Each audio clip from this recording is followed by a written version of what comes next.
a drive-by shooting on an Alaskan highway, and a bomb sent through the mail.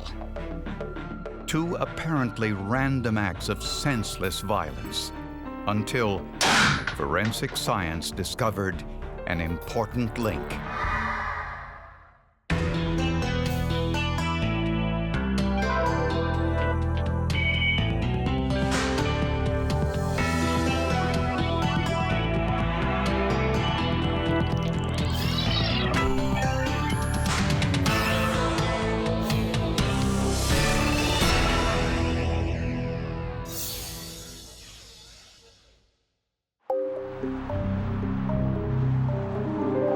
On an October night in 1990, Rob Chamberlain and his friend were driving along Glen Highway in Anchorage, Alaska, headed to a local restaurant.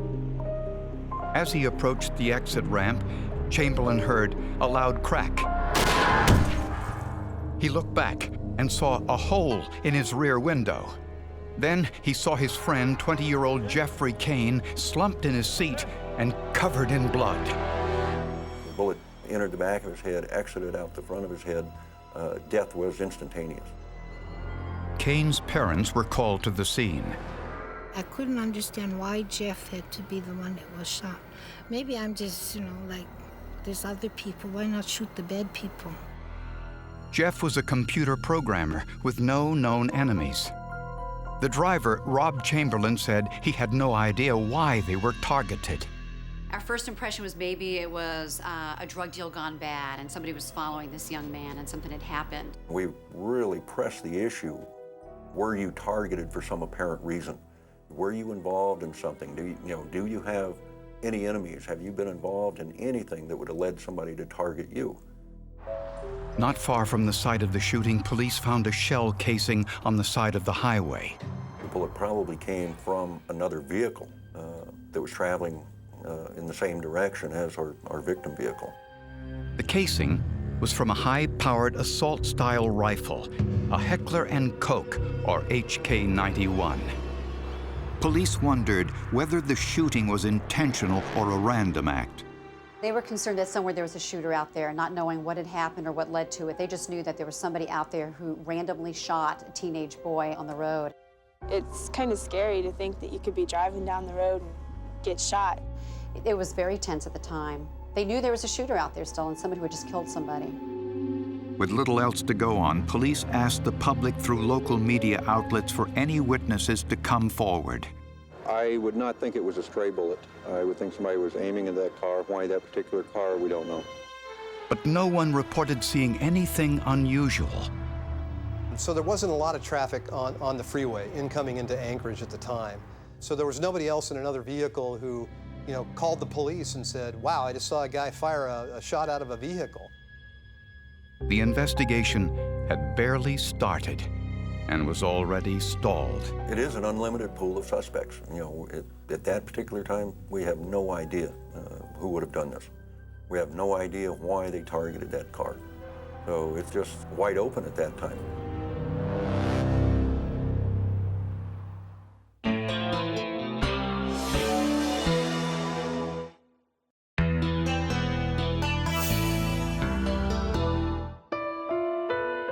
Jeff Kane's family and friends tried to make sense of the highway shooting that took his life. Kids driving, speeding, maybe a car accident, but never, ever just sitting in a car and getting shot. It's something you read about in Los Angeles, not Alaska. The shell casing found on the highway led police to believe that Jeff had been hit with a bullet fired from another car. It looked like the shooter waited until the car exited the highway and reduced speed before firing the fatal shot. I believe what happened was that the suspects in this case were pacing the victim vehicle until they can get the best shot possible.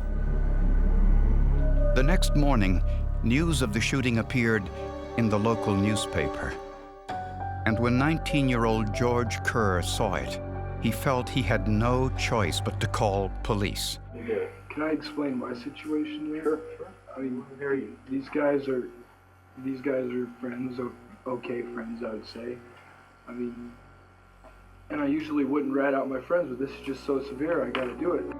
Kerr said he and his two friends, R.D. Cheeley and Doug Gustafson, bought an assault rifle earlier in the day. Later, when they were driving home, a car cut them off on the highway. This pissed R.D. off, so he turns to Gustafson, he said, "Shoot that mother." He claimed that Gustafson raised the rifle and fired a single shot towards the car.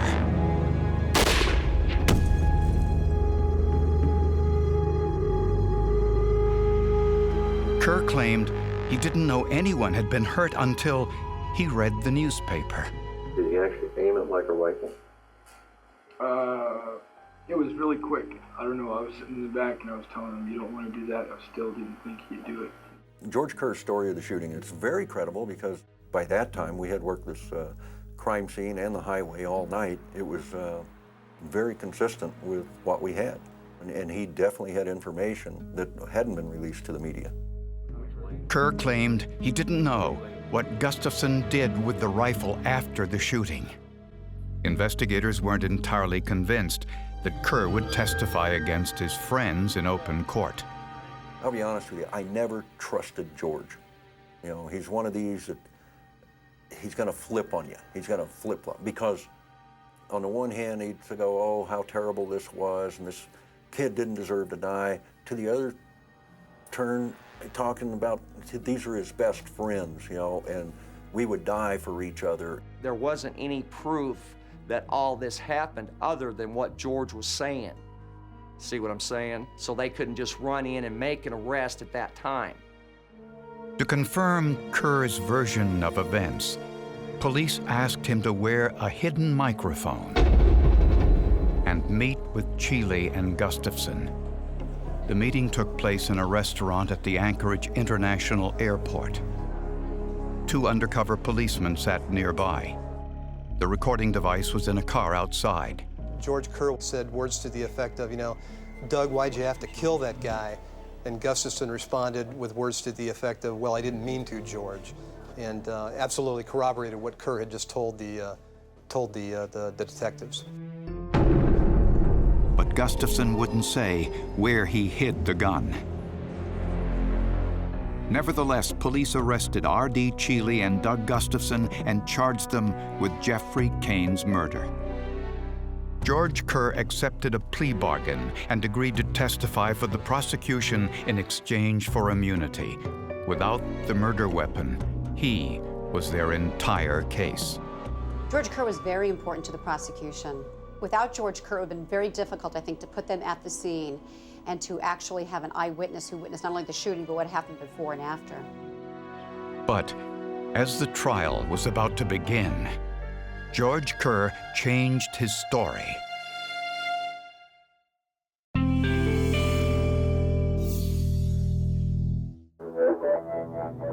Police had two men in custody for the shooting death of Jeff Kane based on information provided by their eyewitness, George Kerr. Kerr initially said that Doug Gustafson fired an assault rifle at Jeff Kane from approximately 10 yards away, which killed him instantly. But soon, Kerr changed his story. It wasn't like an aim thing, it was just pointed in the general direction of the car. He now claimed that Gustafson pointed the gun out the window and fired a shot from 200 yards away, which hit the car. I believe that this was done so as to throw a bone to his friends, that is to give them an out to say that it wasn't first-degree murder, that maybe it was something lesser than that, like criminally negligent homicide or manslaughter, basically something to try to appease his friends. The shell casing at the scene indicated the weapon was an HK-91 assault rifle. Receipts from a local gun store supported George Kerr's claim that Doug Gustafson had bought an HK-91 the day of the murder. Kerr also said that he, Cheeley, and Gustafson had been shooting the gun earlier that day, and they used a road sign as a target. Investigators found that sign with 3 bullet holes. To test Kerr's story, investigators turned to forensic analyst Robert Shem. He test-fired an HK-91 into a piece of metal the same thickness as the road sign. Then, using a rubber-like casting substance called microsil, he made impressions of the bullet holes in the road sign, and those produced by his test firing of the same type of gun. The castings were compared under a microscope. Once I removed the rubber, I was able to establish that the holes in the sign were indeed .30 caliber, and they possessed the same rifling characteristics as an HK-91. The test proved Kerr's claim that the boys were using an HK-91 that day. But could investigators prove the shooting was intentional? The fatal bullet entered the car through the back window, hit the victim, and exited through the passenger side window. Here, investigators got a lucky break. There was tinting film on the windows of the victim's car. Had the vehicle not had tinting film, the tempered glass that was on the back window of the vehicle and on the passenger side window would have shattered and probably been completely lost. The tinting film held the glass together. As a result, the bullet hole was still visible. Shem took what was left of the passenger window and made a cardboard template, then recreated the bullet hole. He placed the template in the victim's passenger side window. And then he conducted a simple test. He ran a string from the bullet hole in the back window through the hole in the headrest to the hole in the passenger side window. What we found was that after stringing the trajectory, that the angle was approximately 47 degrees off the back of the vehicle. If the shot had been fired from 200 yards away, as George Kerr now claimed, the trajectory angle would be approximately 95 degrees. But the 47-degree angle placed the shooter's car very close, within 7 to 15 yards away. This then put the vehicles in such a close position that it rendered a very easy shot for Mr. Gustafson when he shot at the victim vehicle.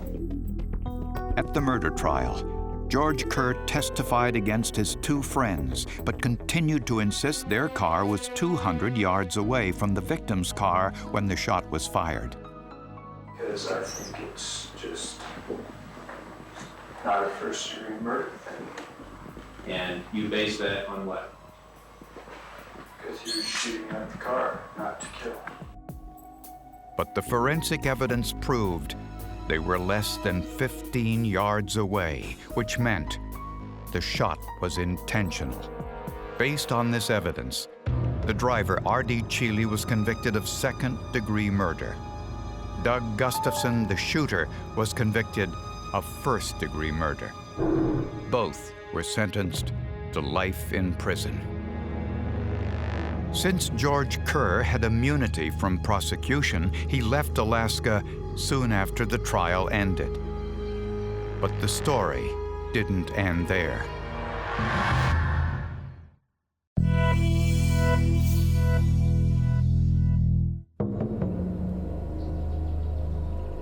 About a year after the highway shooting, a package was mailed to George Kerr in care of his family's address in Eklutna, Alaska.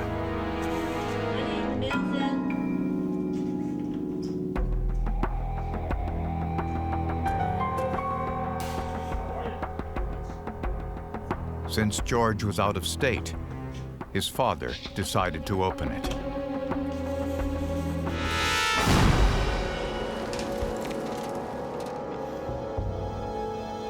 "44-year-old David Kerr was killed instantly. George's stepmother, Michelle, was barely alive. Every bone in her face was broken, her eardrums shattered. Police questioned her on the way to the hospital, convinced she would not survive. Michelle, there's some police officers here. Just repeat what you think happened. Go ahead. Well, we got a package for George from the state of Alaska. I know it's from Doug. How do you know that it was from Doug, Michelle? Because George put him in jail. Okay. George testified. Michelle thought the bomb had to have come from the two men her stepson put in jail, Doug Gustafson and R.D. Cheeley. The bomb was not meant to frighten someone, to intimidate someone. This was meant to kill, and it succeeded, killing the wrong person. But could the forensic evidence prove it? At David Kerr's autopsy, investigators found a tiny metal post in his chest, the kind used in a switch. Ultimately, our crime lab was able to determine the type of switch that post would be a part of, a manufacturer, and to whom did the manufacturer provide the circuit or the switch? Radio Shack. Well, there are lots of Radio Shacks, but at least we knew there were Radio Shacks in Anchorage. But both Cheeley and Gustafson were incarcerated at the time. How could they have done it from jail? How could they do this? How could they do that? You know, which was all of our questions. You know, how could somebody do that from jail? Since prisons routinely record all inmate conversations, investigators found this coded conversation between Gustafson and his sister Peggy. It took place shortly before the bombing. Yeah, now this is to fix your car, remember? As soon as you find out which way is on, which way is off on your sliding one, glue it in place, like I described, right below the surface, so that when it's pushed towards the side, it's on. And when it's pushed towards the center, it's off. Right. Okay.